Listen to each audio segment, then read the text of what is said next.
I hope you are doing well. Coucou à tous, j'espère que vous allez bien et que vous êtes motivés pour cette nouvelle vidéo YouTube.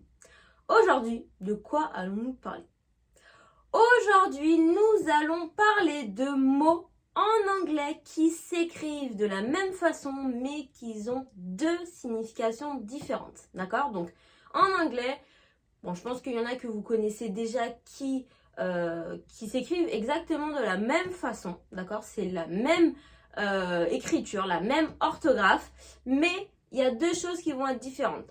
Déjà, d'une, la prononciation va être différente et le sens du mot va être différent. D'accord? Donc aujourd'hui, c'est de quoi nous allons parler. Nous allons parler de ces quelques mots en anglais qu'on utilise souvent, qui s'écrivent de la même façon, mais qui ne veulent pas du tout dire la même chose. Donc, si toi aussi, tu vois des fois des mots qui ressemblent à d'autres mots, mais qui dans la phrase ne veulent rien dire, ça veut dire que forcément, c'est pas le bon mot, c'est l'autre. Donc, si toi aussi, ça t'est déjà arrivé et ça te saoule de voir des mots et de ne pas connaître leur signification, eh bien, assis-toi correctement, prends bien ton cahier et ton stylo, et c'est parti pour le début de la vidéo.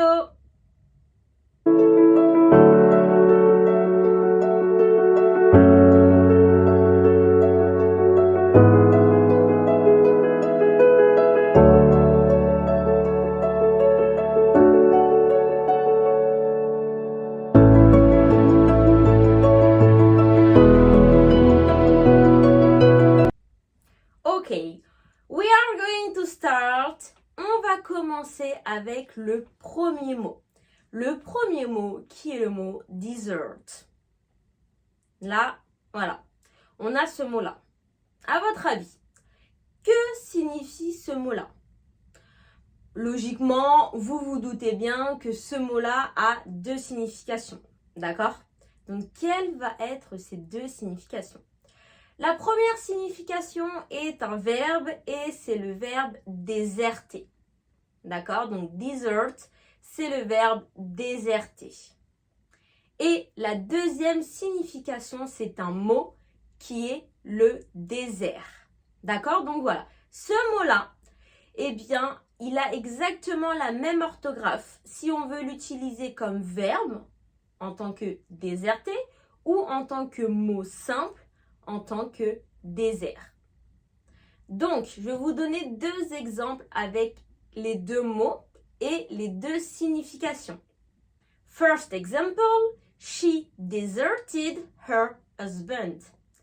Elle a déserté, donc en gros, elle a quitté son mari. Deuxième exemple, second example, I would love to visit the Sahara Desert one day. Donc là, vous avez vu, j'ai le même mot, la même orthographe, mais avec deux significations totalement différentes. D'accord? Donc, retenez bien ce premier mot très important, dessert. D'accord? Voilà, il n'y a aucune différence dans l'écriture, d'accord, pour ce mot. Pour les deux significations, c'est exactement la même chose. La petite différence qu'il va y avoir, c'est dans la prononciation. D'accord? Pour le verbe déserter, on va plus accentuer la tonalité sur la deuxième syllabe. Et sur le mot désert, on va plutôt accentuer la tonalité sur la première syllabe. D'accord? Dessert, dessert. C'est vrai que quand on n'a pas l'habitude, c'est un petit peu compliqué de voir la différence. Mais voilà, retenez bien une chose surtout, c'est que ce mot-là a deux significations. Déserter et le désert. D'accord? Généralement, quand on dit une phrase en anglais avec ce mot-là, eh bien, même si vous n'arrivez pas à entendre la tonalité en fonction de la première ou la deuxième syllabe, vous comprenez le sens de la phrase, vous savez quel mot on utilise, d'accord? Parce que c'est pas deux mots qu'on va pouvoir forcément utiliser dans la même phrase, d'accord? Donc, voilà, comme les deux phrases que je vous ai dit, même si vous n'avez pas entendu, du coup, si je disais le verbe ou le mot, en fonction du sens de la phrase, vous pouvez deviner lequel j'ai utilisé, si j'ai utilisé le verbe ou le mot. Ok? Donc voilà pour le premier mot. On continue maintenant avec le deuxième mot qui est le mot tear.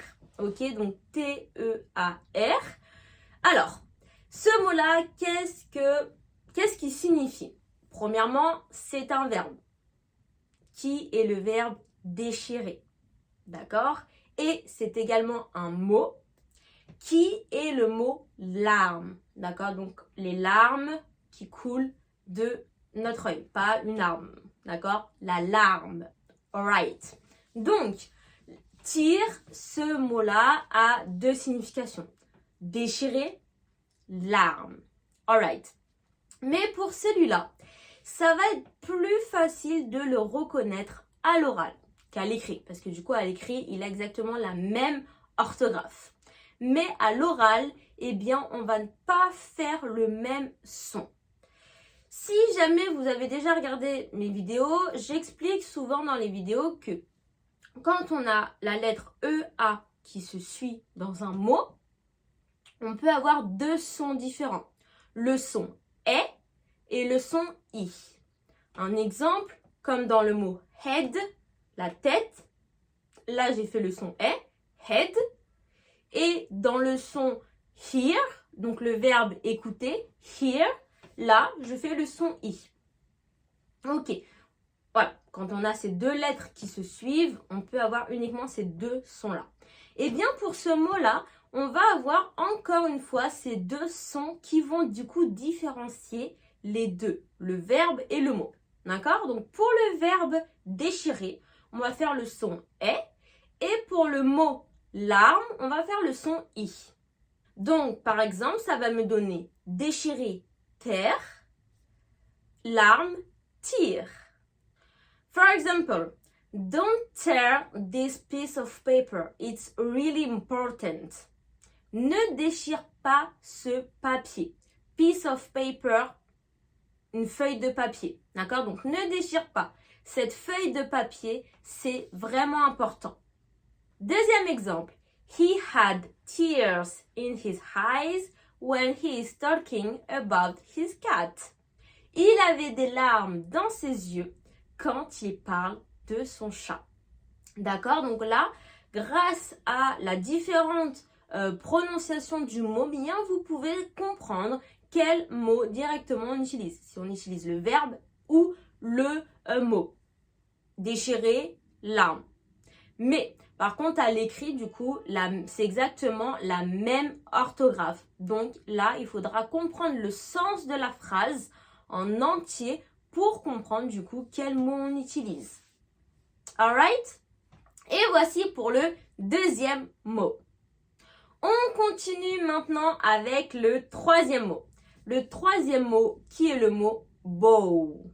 B-O-W. Bow. Donc pareil, ce mot-là, et avec cette orthographe, a deux significations. La première, toujours, c'est un verbe. Le verbe s'incliner. Et le deuxième, c'est également un mot. Et c'est le mot arc ou alors nœud. Donc, là aussi, eh bien, il y a une différence entre la prononciation des deux. Pour le verbe, on va faire le son AO. Bao. AO, bao. D'accord? Et pour le mot, on va faire tout simplement le son O. Bo. Bao, bo. D'accord? Voilà. Entraînez-vous en même temps que moi à dire les mots pour voir si vous avez la bonne prononciation. Bao, bo. Bao, bo. Alright. Donc le verbe a le son AO. Le mot a le son O. On va voir des exemples. It's common to bow to people in Japan. C'est très commun de s'incliner devant les gens au Japon, notamment pour dire bonjour. D'accord? Donc to bow, s'incliner. Deuxième exemple. People used to fight with bows and arrows. Les personnes, les gens, avaient l'habitude de se battre avec des arcs et des flèches. Arrows, des flèches. D'accord? Donc, l'arc et la flèche, bows and arrows. Mais attention, je vous ai dit que le deuxième bow, le mot, avait 2 significations. Pour celui-là, un peu plus compliqué parce que du coup, il a 3 significations finales. Et le deuxième mot, c'est un nœud. Donc un nœud, hop, qu'on met à la place de la cravate. D'accord? Donc ça n'a rien à voir avec un arc. Un arc pour se battre, un nœud pour aller en mariage. Rien à voir. D'accord? Donc un deuxième exemple avec bow, qui a pour traduction un nœud. I wore a bow in my hair in the wedding. J'ai porté un nœud dans mes cheveux pour le mariage. Ok? Donc, pour le mot bow, exactement, même prononciation, même écriture, tout pareil. Par contre, pour le verbe, du coup, il y a juste la prononciation qui change, mais l'écriture, c'est exactement la même. Alright? Toujours la même chose. S'incliner, arc, nœud, c'est pas vraiment des mots qu'on va pouvoir utiliser dans les mêmes phrases. D'accord? Donc, dès que vous voyez ce mot-là, que vous savez pas, ça appartient à quel mot exactement en français, ça a quelle signification, regardez, prenez toute la phrase. Essayez de comprendre le sens de la phrase et tout de suite, vous allez comprendre quel mot est utilisé. Parce que les 3 ne peuvent pas vraiment être utilisés dans les mêmes phrases. Mais de toute façon, c'est toujours comme ça. Dès qu'en anglais, vous avez des mots qui soit ont la même prononciation ou soit qui ont la même orthographe, généralement, c'est 2 mots qui n'ont rien à voir les uns avec les autres. D'ailleurs, en parlant de ça, j'avais déjà fait une petite vidéo qui ressemble un petit peu à celle-ci. Je vous mets le lien juste ici. Vous le retrouverez aussi à la fin de la vidéo. Si jamais ce type de vidéo vous intéresse, vous pourrez aller voir du coup l'autre si jamais vous ne l'avez pas encore vu. Ne vous inquiétez pas, je vous la remettrai à la fin de la vidéo. Mais voilà, généralement, les mots comme ça qui ont la même écriture, la même orthographe, n'ont pas du tout le même sens au final. Donc, on ne les utilise pas. Vous n'allez pas pouvoir les utiliser, par exemple, les 2 dans la même phrase. Parce que du coup, la phrase sera un petit peu bizarre. D'accord? Donc, c'est généralement des mots qui n'ont rien à voir et qui sont généralement pas utilisés dans les mêmes phrases. Et comme ça, vous pouvez vite comprendre lequel est utilisé, qu'est-ce que ça veut dire. Et vite comprendre la phrase et pas galérer à essayer de comprendre la phrase, quoi. Alright? Perfect. Let's continue then. Super. On continue maintenant avec le prochain mot. Le prochain mot, c'est le mot row. R-O-W. Donc, quelles vont être les traductions de ce mot? Donc, première traduction. Donc, la première traduction est un verbe et c'est le verbe se disputer. Perfect. Et maintenant, la traduction du mot, c'est le mot rang. Un rang. Ok, super. Maintenant, on connaît les 2 différentes traductions du mot row. Maintenant, la question est, est-ce qu'il y a une différence de prononciation? Oui, il y en a une. Et quelle va être cette différence? Pour le verbe se disputer, on va faire le son AO, RAO. Et pour le mot, le rang, on va juste faire le son O. RAO, RO. RAO, RO. Ok? Et voilà, du coup, la différence entre le verbe et le mot. On va voir quelques exemples pour que vous puissiez, du coup, voir la différence. I had a row with my husband about the washing up. So, we bought a dishwasher. J'ai eu une dispute avec mon mari à propos de la vaisselle. The washing up, la vaisselle. Donc, nous avons acheté un lave-vaisselle. A dishwasher, dish, la vaisselle, washer, laver, un lave-vaisselle, a dishwasher. Donc là, vous avez vu, premier exemple, premier mot, du coup là, c'était le verbe. The row, la dispute. D'accord? Donc, I had a row, j'ai eu une dispute. D'accord? Donc là, j'ai bien traduit row par dispute. Super! Deuxième exemple maintenant avec le deuxième mot.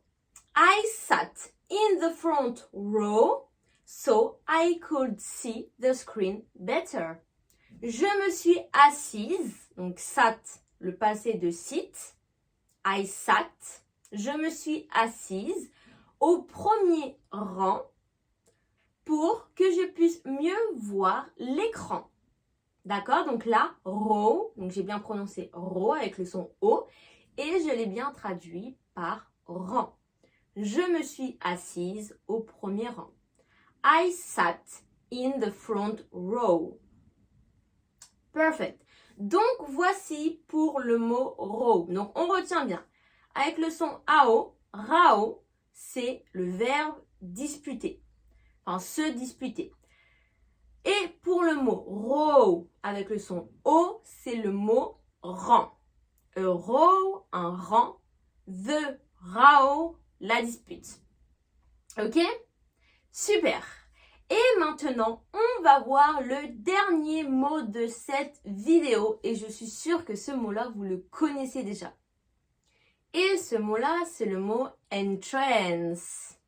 Donc là, vous devez forcément vous dire que vous connaissez déjà ce mot-là. Mais, du coup, est-ce que vous connaissez les deux traductions du mot ou est-ce que vous en connaissez qu'une seule? Telle est la question. Donc, on va voir tout de suite c'est quoi les deux traductions de ce mot. Première traduction pour le verbe, c'est le verbe envoûter. D'accord? Parce que, voilà. Là, dans tous les mots que je vous ai présentés, il y a toujours une traduction pour un verbe et pour un mot. Donc là, le verbe, c'est le verbe envoûter. Super. Et maintenant, le mot, c'est le mot entrer. Donc attention, je dis bien le mot entrer. D'accord? Parce que le verbe entrer, en anglais, c'est to enter. D'accord? The entrance, l'entrée. D'accord? C'est le mot. Voilà, le mot et le verbe, là, nous, en français, on a le même. En anglais, c'est deux mots différents. D'accord? Attention à ne pas vous tromper. Donc, le verbe entrance, c'est envoûter. Et le mot, c'est l'entrée. Ok? Parfait. Maintenant, toujours la même question. Est-ce qu'il y a une différence de prononciation? Et la réponse est yes. There is a difference. Il y a une différence. Et la différence, quelle est-il? Eh bien, elle va se trouver sur la première syllabe, d'accord? Donc le EN. Pour le verbe envoûter, on va faire le son in. Entrance. Entrance. Et pour le mot entrer, on va faire le son en. Entrance.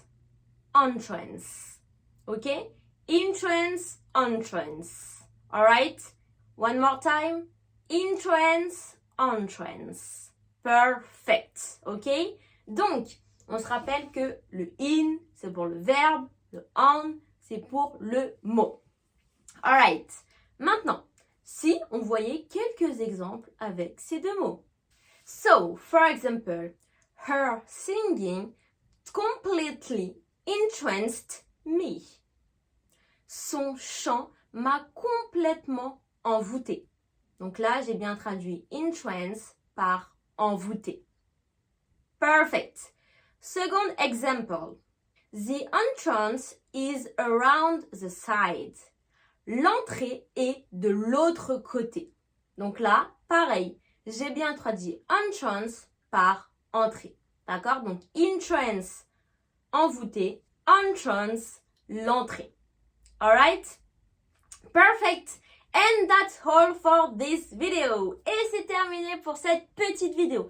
Alors, j'espère que vous avez bien noté tous les petits mots qu'on a vus aujourd'hui parce que c'est très important. Si je vous fais cette vidéo sur ces mots-là et généralement quand je vous fais des vidéos sur des mots de vocabulaire, eh bien c'est parce que ce sont des mots qui sont ultra utilisés, donc à connaître. D'accord? Donc à chaque fois, il faut bien les noter et bien les apprendre. C'est très très important pour parler une langue.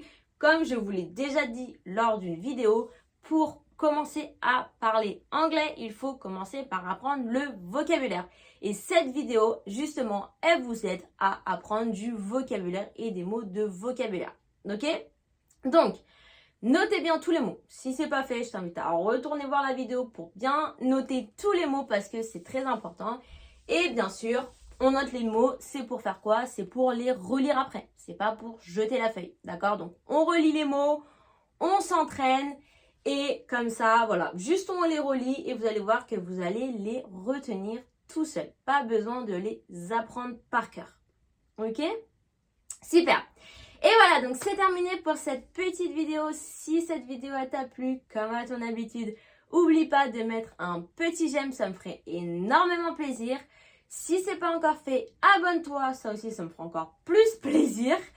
Et voilà, si jamais tu t'abonnes, eh bien tu peux m'envoyer un petit commentaire voilà, en me disant les types de vidéos que tu aimerais que je fasse. Comme ça, moi je ferai des vidéos en fonction de ce qui vous plaît et de ce qui vous intéresse. Et puis voilà, et on se dit à la semaine prochaine pour la prochaine vidéo YouTube. See you!